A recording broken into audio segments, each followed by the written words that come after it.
Today we're going to show you our special dough technique and how we make our manoushe at Z&Z.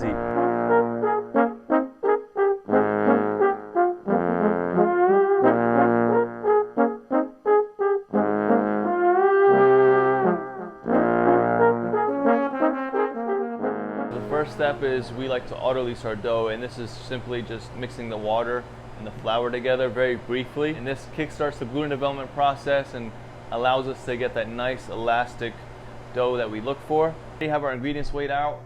I weighed it out last night and put it in the fridge so it's cold, and that's very important to us, so our temperature is just right when we have our final mix. So I'm going to go ahead and grab some of them. So right here is our flour. It's a mix of white and wheat flour. This is our water, also cold. The first step is we're going to mix the flour and the water together. Throw in the water in the spiral mixer. This is also new. We got this maybe 8 months ago. Our original mixer broke down. I'll go ahead and show you that, what we were using, and there's a little history behind it. We're going to slowly incorporate the flour. Let me get a scoop. All right. Now we're just incorporating, slowly trickling in the flour and the water to properly mix. What we found works is by the time we finish throwing in the flour, it's done.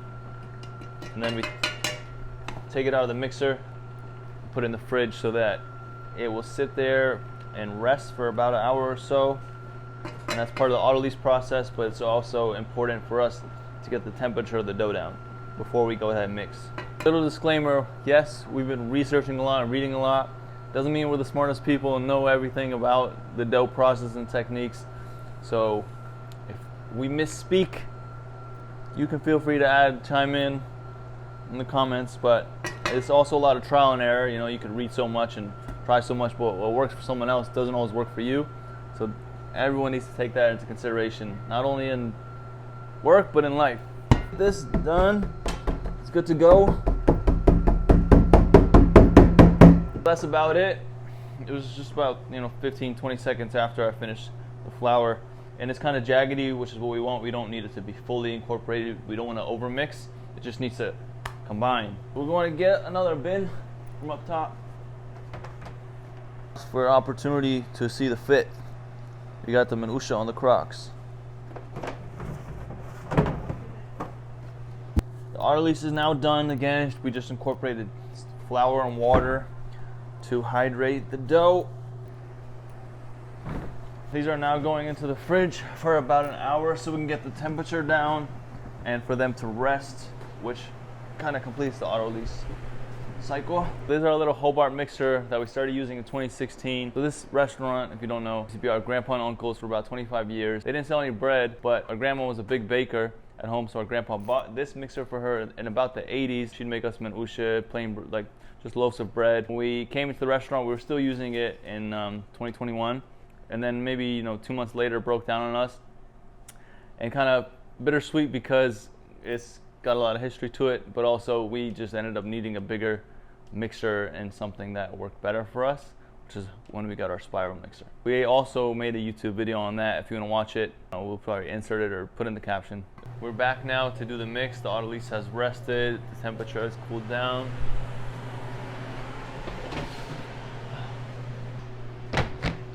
Alright, we have pre-weighed as our sugar and yeast mix, and the quantity of the yeast and sugar amount kind of vary based on the fermentation schedule, if it's going to be 24 or 48 hours, etc. And then our salt, which goes in later during the mix, and then we also have our mixed water, which gets incorporated with both of these. I placed it in the freezer so it can get even colder, and you can see it's icy, and we'll just break it up and the water will come out. The dough that has been auto-leased, I'm just going to dump it in here to mix. First step is some yeast, sugar, and water gets incorporated. A little pocket for the yeast and sugar to sit in first. Time is super important, so we have our timers right here, which we're going to go ahead and start using. Freezes over a little bit, just over the top. So you just got to crack it a little bit. The water will come right out, but now this will help me maintain final mix temperature. We aim around 69-70. Currently the dough is 56-ish. We're gonna slowly trickle in some of this water, and some of the water will be used later once we add the salt. Okay, this is not locked. There we go. Have the yeast sugar and some water going, and about, right now, I don't know, we just started. But around the 7-minute mark is when I'll come back and add the salt and more water. And then after that, around the 11-12-minute mark is incorporating the olive oil and doing a final mix on speed 2 to strengthen the gluten. Only putting this in the video because it looks really cool, but it's just ice. Now we're about around the 7-minute mix, 7-minute mix. You're gonna slowly add in the salt and also trickle in water at the same time. I'm just alternating between some salt and some water.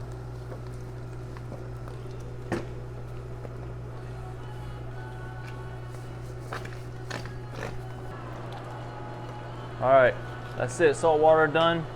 Last step is olive oil, and we add that in speed 2. Got an intruder. All right, so I'm grabbing the olive oil from the fridge. Throughout this whole process, I'm monitoring the temperature, and that kind of helps dictate when things get incorporated. We have a base for when we incorporate things, but you also have to account for the temperature. You know, it's never going to be the exact same every time. The conditions of the room or the temperature outside affects that, how cold the water was, etc. So right now, the temperature I'm looking at is between 64 and 66. It's kind of different in different spots. When it gets to around the 69, 70 mark, I'm going to stop it, and that should be in about 2-ish minutes. I thought this might be easier to comprehend, but today's Tuesday, we're mixing it, and then we're just going to get a 24-hour bulk ferment here. Wednesday, tomorrow, we're going to roll it. It's going to get another 24 hours as a dough ball. Thursday is when it comes to be its true self, which is a Manoushe, and we're going to go ahead and show that as well. You see, it's about 69, 70, and we're close to the 16-minute mark, and that's pretty standard for us. I'm going to go ahead and stop it. This is strong. I actually got to use some muscle, which I don't have.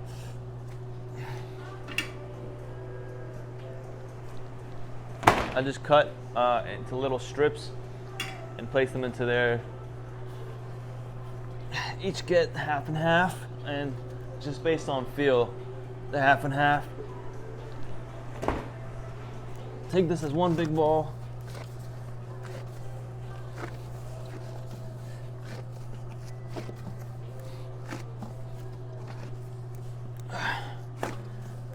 Kind of place back so you get out of breath. Let's go here. Just gonna sit in here for like 10 minutes. Go ahead and clean the mixer and then come back and do the last step. That it's rested for just about 10-15 minutes. You want to stretch and fold it, and this is the final step. We'll get the dough feeling nice and smooth and extra strong. So just go like this. You repeat that process a couple times until it starts shaping, and you can feel the resistance building.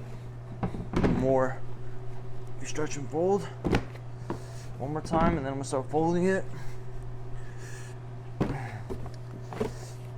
Over time, after working with dough for a while, you can kind of sense when you're going to have good dough just by the feel and texture and structure of it.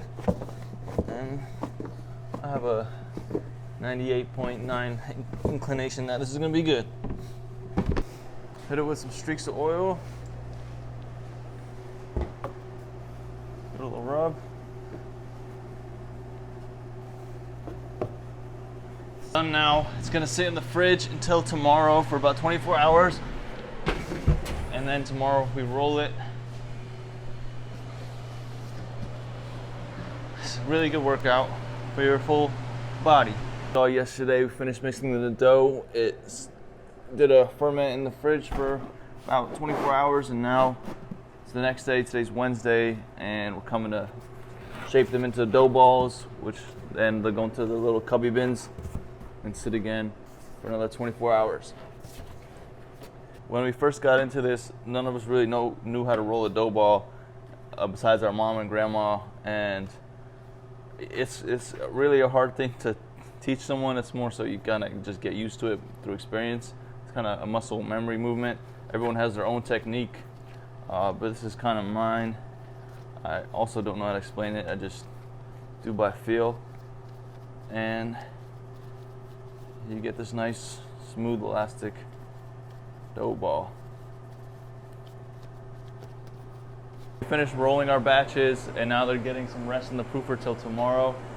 We got some trays here, more trays in the walk-in, and we can just take a quick look. This is them. They'll slowly rise in here, and then we'll take them out again tomorrow morning to get more of a rise and turn them into manoushe. It's been some time since we last recorded, but we're here today. We're open on a Saturday, and the dough balls have been proofed. So now we're going to show you how we make the manoushe. Stretch it on this sage pillow. You just kind of slap it onto the sage, let it cook for a little bit. We always aim to have a nice, soft, fluffy top, and now is the point where we go and spread the za'atar on top, and then it's going to go back and finish on the sage so that we can have a crispy bottom. So now I'm just spreading our Palestinian za'atar with a nice, smooth, velvety Tunisian olive oil, and they pair perfectly together. I'm gonna go back on the sage, and it's gonna start bubbling in like a minute or so. See the za'atar and olive oil are bubbling here, and it's super hot. It's got a nice crispy bottom. I'll pull it off. Woo! It's hot. And then we're just gonna slice it. You can see the za'atar and olive oil are still sizzling.